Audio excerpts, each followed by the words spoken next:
Olá, meus amigos. Bem-vindos mais uma vez para uma boa conversa literária com o Grilo Falante. Olha, eu tenho aqui hoje um clássico da literatura universal, mais particularmente da literatura inglesa.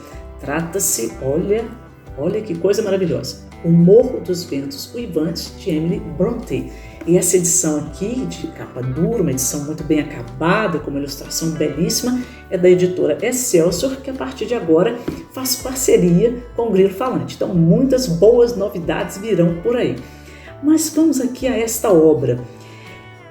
Eu queria trazer para vocês alguma, eu não vou dizer novidade, seria uma pretensão, mas uma leitura que fugisse um pouco ao que nós já, de certa forma, temos a expectativa, não é, de encontrar como fim de meada de conversa. E eu gostaria primeiro de fazer uma provocação. Por quê?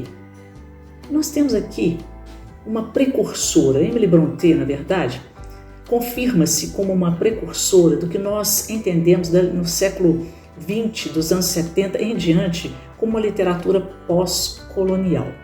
O que significa isso? É toda uma literatura que vai voltar a discutir, a problematizar todo um processo histórico de dominação imperial das grandes nações europeias no continente africano, também no Extremo Oriente, nas Américas, né, no caso da Inglaterra, inclusive com os Estados Unidos, Canadá. Então nós temos aqui uma possibilidade de rever toda uma postura que predominou, inclusive nas obras literárias, nos ensaios, nos artigos escritos, desde aquele período até muito recentemente, mas com o olhar, com a versão daquele que foi o dominador, o imperialista, o colonizador. E nesse sentido nós sabemos que desde o século XIX, lá com a teoria, né, do darwinismo social, até antecedendo a isso, a esse episódio, né, de natureza, aspas, científica, que a comunidade europeia ariana se considerava civilizada, culta, superior a qualquer outro povo.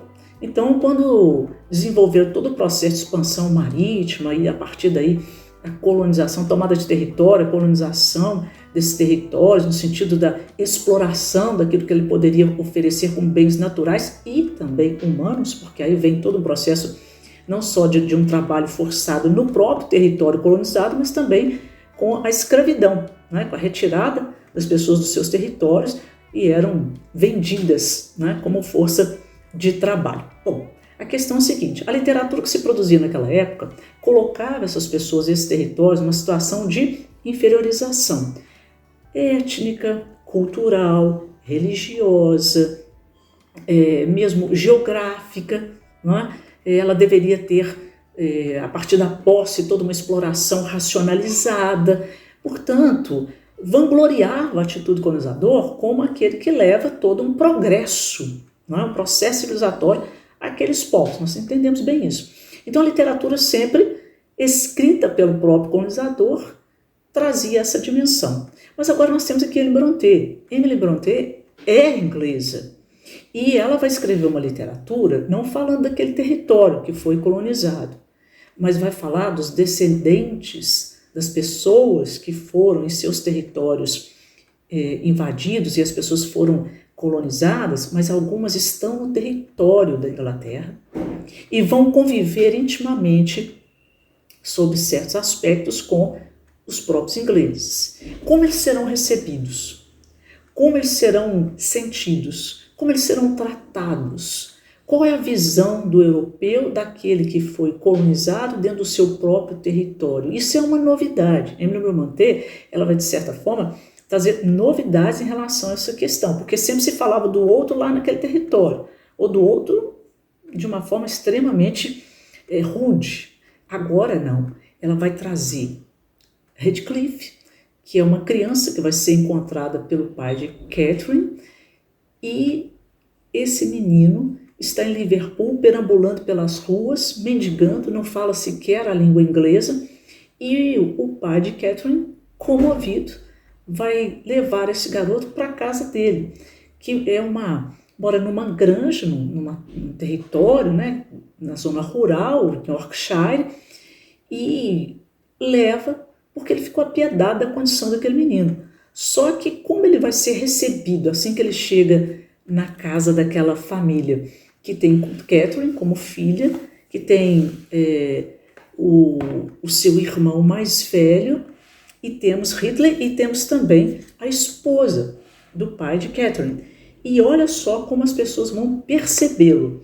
Juntamos-nos todos ao redor dele, por cima da cabeça da senhorita Cat, vislumbrei um menino sujo, essa é a narradora que está contando aqui a história, vestindo farrapos, os cabelos escuros. Era crescido bastante para andar e falar. De fato, parecia ser mais velho que Catherine, mas quando foi colocado no chão, apenas olhou ao redor e repetiu de novo e de novo um monte de bobagens que ninguém conseguia entender. Eu estava assustada e a senhora Herschel parecia pronta para tirá-lo porta fora. Ela ficou mesmo de pé, perguntando como o marido tivera coragem de trazer um fedelho cigano para casa quando eles tinham as próprias crias para alimentar e defender.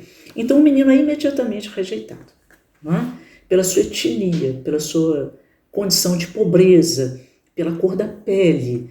E o pai insiste, o garoto acaba ficando, e quem vai tomar muita simpatia por ele é Catherine. Daí em diante, o irmão, não, né? O irmão, o Ridley, vai tomar aversão àquele menino, porque vai ter ciúme da relação do seu pai com o garoto, que o pai tratava bem o garoto, e a amizade de Catherine com o garoto. E eles vão se tornar adolescentes, muito amigos, muito companheiros, e na adolescência, caminhando já para a juventude, acaba que o pai dela vai falecer, e a partir daí o irmão mais velho torna-se o senhor da casa, dos bens, da família, e expulsa o menino. Vai falar assim, agora você vai lá para fora, você vai viver com os criados, vai trabalhar duro. Bom, trata o menino como se fosse realmente quase que um escravo. E ele sempre calado. Catherine, que brincava com ele, conversava, os dois são muito amigos, muito próximos, até o momento em que, quando adolescentes, ele escuta uma conversa de Catherine com a narradora, que é a senhora Nellie, e falando que conhecia um rapaz, o Linton, né, Edgar Linton, na vizinhança, e ele e a irmã Isabela, porque eles estavam brincando, e ela se machucou, ela e Redcliffe, a família recebeu Catherine, ficou com ela uns dias na casa, mas mandou o menino embora, porque ele tem a pele escura, porque ele poderia ser um empregado, e era uma família aristocrática, que morava numa terra jamais com uma casa muito sofisticada, com ares, né, senhoriais, diferente um pouco das terras do pai de Catherine, que embora fossem bem de posse, era uma terra mais rude. Ela morava no Morro dos Ventos Uivantes, não é? Então é diferente do território na Charneca, onde ficava a Casa dos Lintons, que é uma região mais apazível, mais maleável, né, com relação à natureza. Lá não, no Morro dos Ventos Uivantes é uma terra agreste, de difícil acesso, num ambiente muito sombrio. A casa dos pais é muito antiga, a casa é meio rude, meio um pouco não tão confortável, né, quanto a casa aristocrática dos seus vizinhos, mas quando ela conhece o rapaz, ele fica encantado por ela, Edgar Linton, e ela acaba ele se apaixonando por ela, se aproximando dela, propondo inclusive, né, um romance, o que ela acaba aceitando e dizendo que com Redcliffe não poderia ser, porque ele tem a pele escura, ele é muito rude, e ele escuta isso e vai embora. E volta só 3 anos depois, volta um homem feito, bem apessoado, cheio de empáfia e riqueza, e começa todo um processo de vingança. Mas Catherine está casada, Catherine está grávida, mas logo depois ela vai sofrer uma febre intensa, a criança nasce e Catherine morre. A partir daí, Redcliffe se torna o homem mais amargurado, mais rancoroso, mais com a maior sede de vingança que se possa imaginar, e começa a fazer um projeto de tomada de território, de domínio sobre aquelas pessoas, sobre aquela família, porque ele quer destruí-los. Ele tem todo um desejo de revanche em relação a tudo que ele sofreu. Essa é a história. Daí por diante, nós vamos ter não só grande parte da ambientação na granja, lá da família de Catherine, que ele vai acabar tomando posse, porque o irmão dela começa a beber, a se endividar, e Heathcliff acaba tomando a propriedade para si, fazia parte dos seus planos, e a casa está muito abandonada, vai ficando cada vez mais sombria, o ambiente ali sempre é soturno, sempre a predominância do tempo muito frio, de neve, sem grandes luminosidades, e as relações entre as pessoas que vão morar na casa sempre muito rudes também, porque tem todo um projeto de dominação e de vingança ali na relação entre elas, e também fantasmagórica, porque aí entra o aspecto gótico da narrativa, não é? O Morro dos Ventos Uivantes, não só na sua ambientação geográfica assustadora, mas na casa onde todo esse projeto de vingança vai crescendo, se realizando, o ambiente se torna fantasmagórico, porque Catherine agora é um fantasma que assombra não só a memória, a revolta de Heathcliff, mas também é um fantasma que é visto, que é percebido.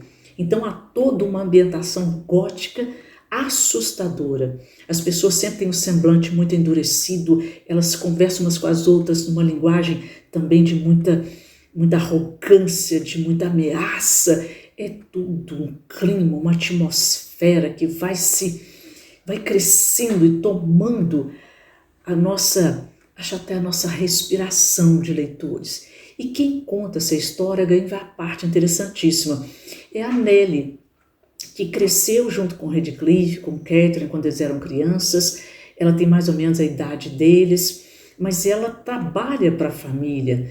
E ela vai contar essa história porque, quando se inicia a narrativa, a primeira narração é de um visitante ali que vai alugar a granja durante algum tempo e vai morar ali ele quer um momento de descanso, sair fora da vida citadina, que é o Sr. Lockwood, um jovem. E Lockwood começa a contar como foi a chegada dele ali, o primeiro contato dele com o Heathcliff, que seria seu senhorio, e ficou muito assustado também, porque ele também percebe o fantasma de Catherine logo inicialmente, e aquilo traz já todo um medo para ele. Ele decide ir embora, mas ele adoece e tem que ficar mais uns dias. E aí Nellie, que trabalhava com a família antes, é colocada com Heathcliff dentro da casa para cuidar da casa enquanto ele estivesse ali. E ela começa a conversar com o rapaz e a contar para ele toda essa história. Aí ela toma a narração para si. Olha que coisa interessantíssima.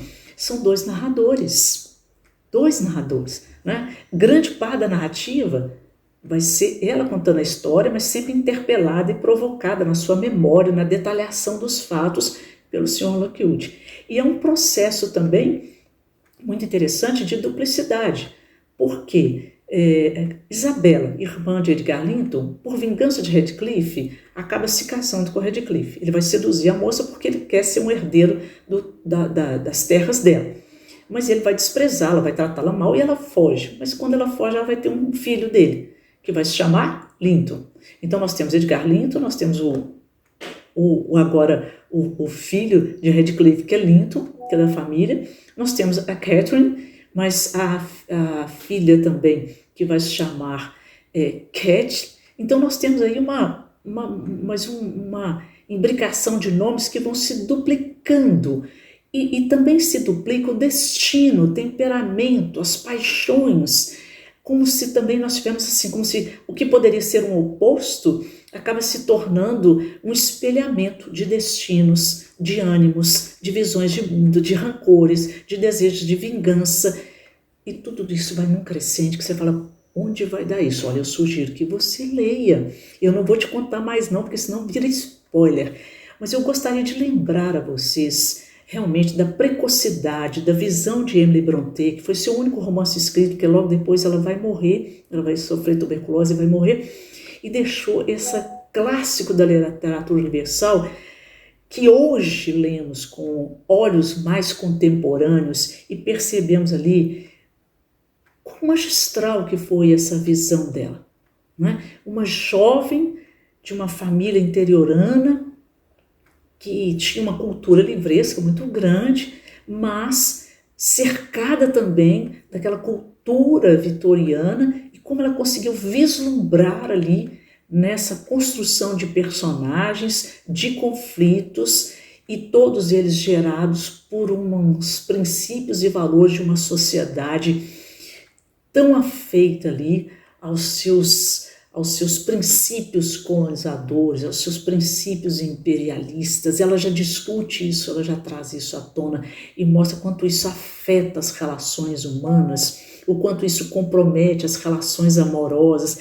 É de fato uma narrativa maravilhosa, maravilhosa, num suspense, né, com essa aclimação toda gótica. Eu gostaria de lembrar a vocês de um suporte para compreender, inclusive, essa ambientação gótica do livro do H.P. Lovecraft, né, que é o escritor norte-americano do início do século XX, que se tornou um expert, um precursor também dessa literatura, né, nos Estados Unidos. E ele tem um livro crítico sobre isso, chama-se O Horror Sobrenatural na Literatura. Sugiro a vocês também fazerem uma consulta para compreender melhor um pouquinho também, e também essas questões da literatura pós-colonial, que ela já dá suporte, mesmo estando lá na primeira metade do século XIX, na Inglaterra. Amigos, fico aqui por hoje, mas deixo aqui esse convite a vocês e sugiro essa edição linda, realmente muito bonita, caprichadíssima, da editora Excelsior, para os meus amigos aí, os amigos do Grilo Falante. E agora também, dê seu joinha, faça seus comentários, me conte, você já leu? Quais suas impressões? Eu gostaria muito de saber de vocês. Olha, um abraço e até o nosso próximo encontro, o Encontro com o Grilo Falante.